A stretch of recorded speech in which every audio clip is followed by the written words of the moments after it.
Inshuti bakunzi ba Rwanda TV nongeye kubasuhuza mwaramutse muri amahoro. Ni Yves rero muri iki gitondo nje kubagezaho inkuru y'akababaro yo muri yabereye hano muri Suwede. Ni agahinda gakomeye ubwo train cyangwa se gari ya moshi muri rw'igifaransa yagonze umuturage ku munsi w'ejo nimugoroba ahita yitaba Imana. Reka rero tubane muri aya makuru mbabwire uko inkuru yari imeze kuko nari mpibereye nari mpahagaze ubwo bagongaga uwo muturage.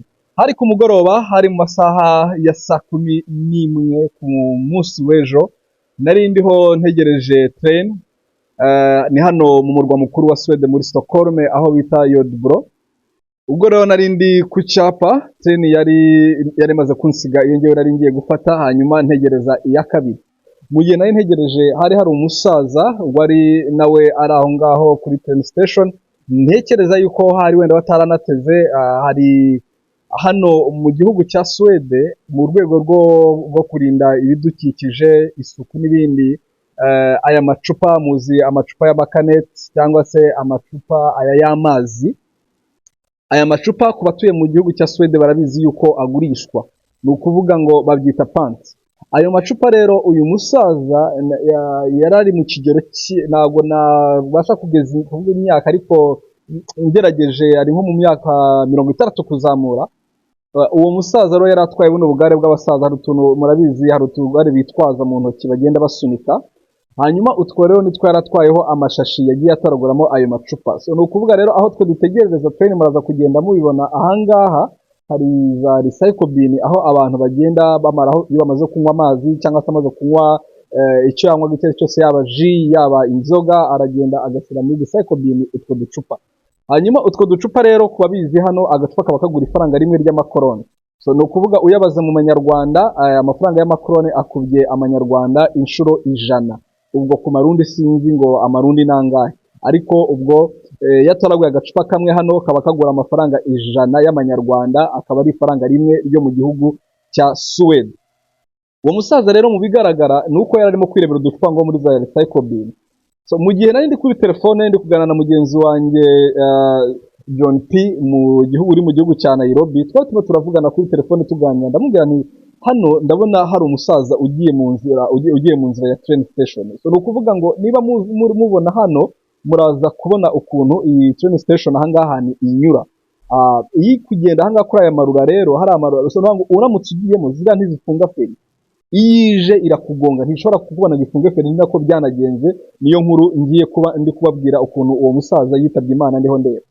Hanyuma umusaza hari umuyaga mwinshi, yaraparitse uruhande neza rwaho train iri buce, ariko ngewe aha nari nicaye ntabwo narebaga muri screen neza ngo menye ngo ni iminota ingahe iri kubura. Hanyuma ndiho nganana na mugenzi wanjye Peter John, ndamubwira nti hano hari umusaza, hari umuyaga mwinshi, by the way, mbere na mbere hari umuyaga mwinshi, umuyaga urahuha, hanyuma uhuha ka kagare aho kari gaparitse karagenda kagwa muri ya nzira ya gari ya moshi. Kaguye mu nzira gari ya moshi, amacupa yaranyanyagirika muri iyo nzira. Ubwo umusaza abaramanutse agiyeyo kujya gutaragura akagare n'amacupa. Mu gihe ngiye kujya kumufasha ngo bimukuriremo hakiri kare, ariko n'Imana yatabaye kuko nanjye nari narebye kuri screen ariko nkabona iri kure, nkagira ngo iminota ibura ni myinshi, kumbi yari iri hafi. Hanyuma mu gihe ngiye kujya kumufasha, Peter ari kumbwira ati genda ufashe uwo muntu, niko guhita mvuga nti ariko ndabona amanutse agiyemo, nkwica ukuntu agiyemo kwikuramo aravamo kandi train abura iminota myinshi. So ako kanya umusaza yaramanutse ageramo aho ngaho, aterura akagare agashyira hejuru, amaze kugatereka hejuru amacupa ye araterura mu mashashi n'udukapu byari birimo, ndabibereka hano murabibona, abitereka hejuru, ariko hakaba hari uducupa twanyanyagiye. Utwo natwo arwana gukuramo kamwe kamwe. Ngewe mu gihe turi kuvuga ibyo, John Parker yambwira ati none si ubwo nta kuntu byagenda nyine iramutse itubitse kure ayireba cyangwa bamubonye, ndabane ntibibaho, iramutse ije iramusya kandi bamugonze ntago wamubona, nta wamenye ibyabaye kuko ni ukuguca hejuru ukaba ubu. Mu gihe turi kuvuga ibyo numva induru, abantu bavuza induru bamubwira ngo navemo, barabati wewe barasakuza cyane. Ako kanya narahindukiye mbona train iturutse hirya, nawe nkuzanye ibyegezo mu maso, yaramukubise nta nubwo treni gukubita wenda ngo tuvuge urabona ko imodoka ishobora gukubita ikagusanga imbere, urabona ko ikindi kintu ikinyabiziga cyakugonga kikagusanga imbere cyangwa kikagutupa hakurya, we noneho yamuciye hejuru araturika monsheri. N'ubu ni inkuru itaramba mu bwonko kuko bikiba numvaga naravuze kamemu birabaye nta nuko, ariko uko hashiraga umwanya niko bigenda binkora mu bwonko, uko hashira umwanya niko bigenda biba binini mu mutima, hanyuma tutaranganiza bambwa turamenya. Ariko nayo ndiho njya gusenga muravuga ni Imana, njye nasenga mu nzira abana Imana untabare ibintu ntibinyafete. Hanyuma rero nza kugera aho dusengera ngenda numva nahungabanye, ariko turasenga nza kugera aho bameze ngaruye ubwenge. Ako kanya rero yaramugonze, imaze kumugonga itihaca, tuba turahegereye dutangira kureba. Ndagira ngo mbabwize ukuri, wabaga utabona igufwa na rimwe, nta maraso, nta ubwengo yatemvye, nta rutoki, nta kirenge, cyakoze ikirenge cyari kiri mu rukweto kuko nabonaga urukweto rumwe ku ruhande, ariko ibindi byose amara yari ukwayo, inyama hano zagiye zitaragurikira, ariko nta gufwa na rimwe wari kubona. Ako kanya ndakubwiza ko byari ibintu biri skandale, utamenya niba ni umuntu bagonze, ese ni inyama wenda umuntu amenyemo, nta kintu wari kumenya. Gusa icyo nababwira nuko impumuro urupfu nuko kwarwo hahise haba impumuro idasanzwe yindi. Ako kanya bahise bahamagara treni yari itwawe n'umukecuru yese aparika avamo araza kureba, ngira ngo murabona treni ahantu iparitse murayibona, ni gari ya moshi kinini cyane. Hanyuma gihita giparika, ava amaze kureba hari amakamera, bari gukora muri aho ngaho imbere bagurisha amatike n'ibindi, bari gukora muri ayo mabiro, bahise bahamagara polisi. Ako kanya icyo nakundiye hano hantu baratabara, polisi zahise zihagera nyinshi, hahise hagera bino imodoka bya kizimyamwoto. Ako kanya bahita baza, abantu muri training ngo bahita bavuga ngo nibavemo tujye gushaka amabisi, natwe baratwirukana, bari bategereje iyo ku yindi side. So ako kanya twahise rero tuvamo, baradusohora basigara aho ngaho. Ariko ikindi kintu cyanangaje, ibisiga mw'abantu, nta wamenya ngo ibisiga byavuye. Ubuze ko nta minota 5 yashize aho hantu nta bisiga byari bihari, ariko mu minota 5 hari huzuye ibisiga byaje gutoragura, byaje kurya.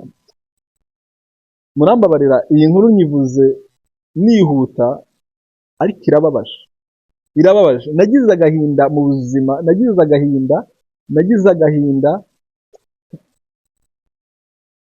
ahamwe utashobora. Imyenda yari ukwayo, keretse wenda hari barebye mu myenda bagakuramo indangamuntu bakamenya ngo ninde, uretse kwenda hano hahora amakamera, ukinjira muri train station amakamera aba yagufasha ahantu hose wagiye uca, nekereza ko wenda bashaka kumenya ngo ninde. Ariko icyo nababwira, gari ya moshi gonga nabi. Ubwa mbere nari mbonye impanuka, ninya ko impanuka yaba y'igare, haba no kubona umuntu agwa, haba no kubona igisebe cy'umuntu, ndabitinya binkora ahantu niyo umwana wanjye agize igisebe nkireba mfite ubwoba nanjye ubwanjye.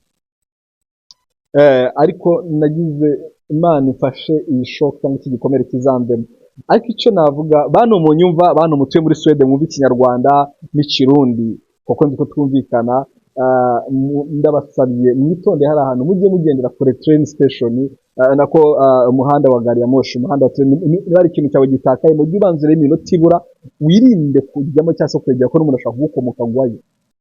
So rero niyo nkuru narinzanye ngo mbabwire. Murabibona ahangaha, murabona gari ya moshi, murabona uko kizamyoto zari zimeze, murabona inkuru byose murabibona ahangaha muri aya mashusho n'amafoto. Hanyuma rero mugire amahoro, umunsi mwiza, ndabakunda. Nakagaruka ndaza kuza kongera kubagezaho amakuru mu kanya kari imbere, ibiganiro byacu nk'ibisanzwe hano kuri Rwanone TV. Ni amahoro, ni Yves nk'ibisanzwe, ndabakunda. Ciao, umunsi mwiza.